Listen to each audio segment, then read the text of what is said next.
तो एक मैं आपको तोड़ करके दिखा देती हूँ कि कितने स्मूथ रहते हैं, बहुत ही ज़्यादा टेस्टी लगते हैं, ये आप देख सकते हैं। तो नमस्कार दोस्तों, संध्या वेज किचन में आपका एक बार फिर से स्वागत है। आज मैं आपके साथ उसीना की रेसिपी लेकर के आई हूँ। तो चलिए देख लेते हैं कि इस उसीना की रेसिपी को मैंने कैसे बनाया है।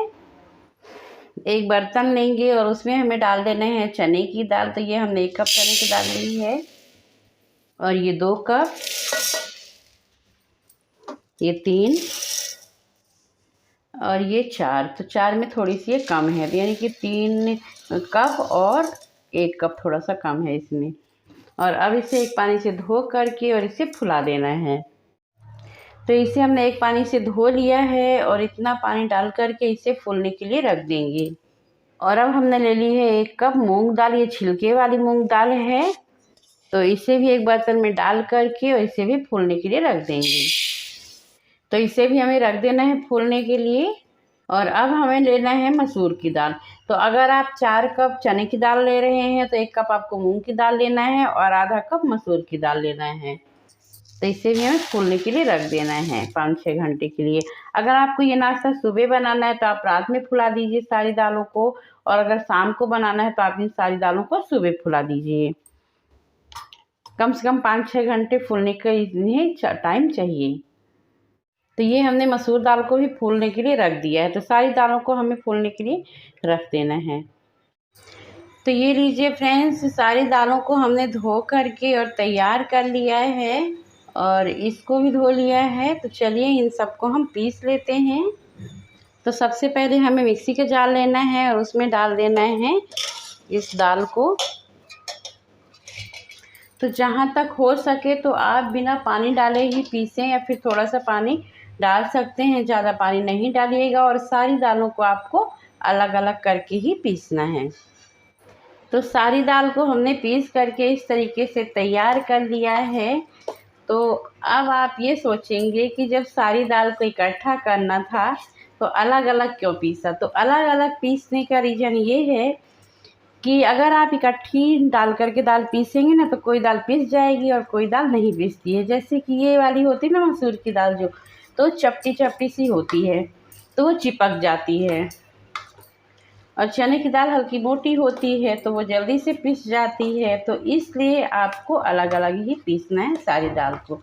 और अलग अलग पीसने के बाद सारी दाल को आपको इस तरीके से एक बर्तन में रख करके और इकट्ठी कर देनी है।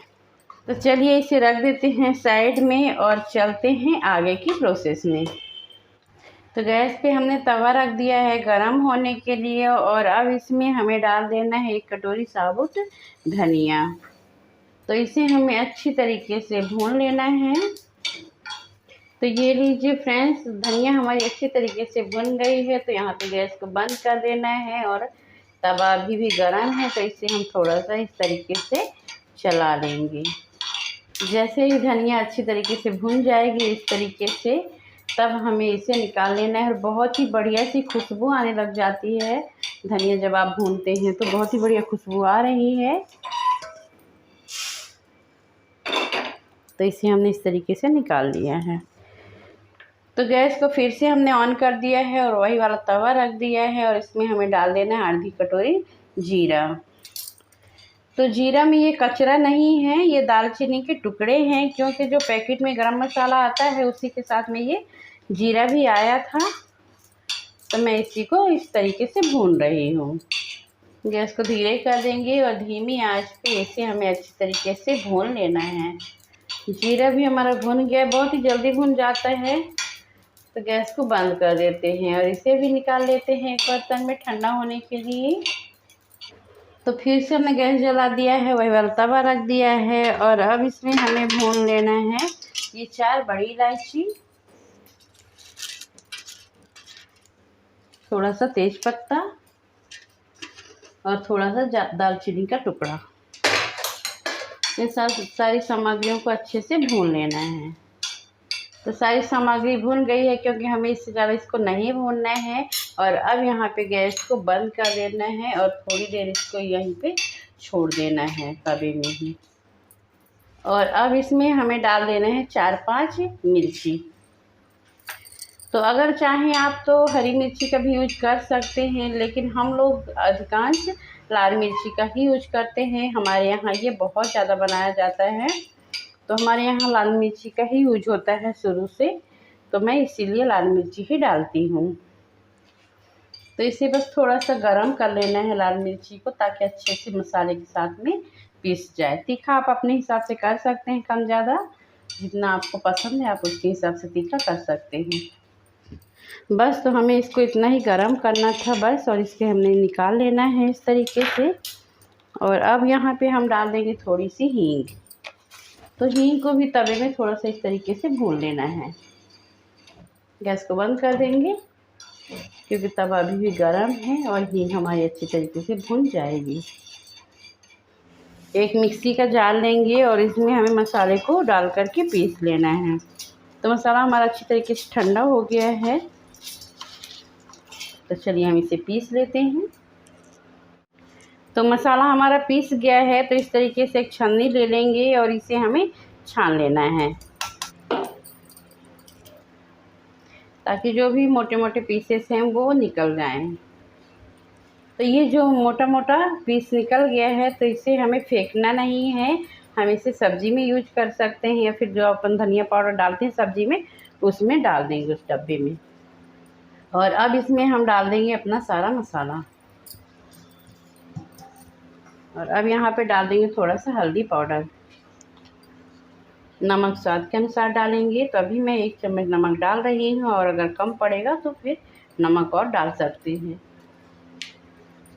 इन सारी सामग्रियों को आपको हाथों से मिक्स करना है इस तरीके से।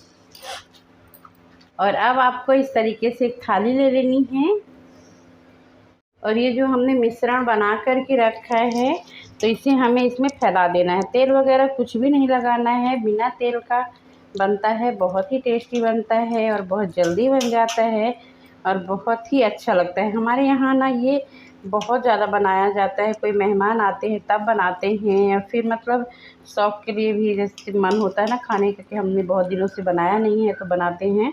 तो हमारे यहाँ इसको उसीना बोला जाता है। आप इसे दाल का नाश्ता भी बोल सकते हैं, हमारे यहाँ उसीना बोला जाता है। रिकमच बोली जाती है इसको, रिकमच भी बोलते हैं। तो इस तरीके से हमें कट लगा लेना है। ये आप देख सकते हैं किस तरीके से हमने इसमें कट लगाया है। और अब हमें क्या करना है कि इस थाली को यहाँ पे बहुत ही सावधानी से रख देना, क्योंकि कढ़ाई अभी गर्म हो चुकी है, तो आपको यहाँ पे सावधानी से इसको रखना है। और इसके ऊपर से कोई सा बर्तन ढक देंगे। तो इस तरीके से मैं थाली ढक दे रही हूँ। तो चलिए इसे हम खोल लेते हैं।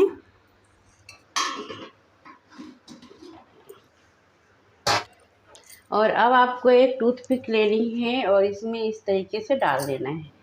तो ये आप देख सकते हैं कि टूथपिक जो है हमारी बिल्कुल क्लीन निकल रही है ये।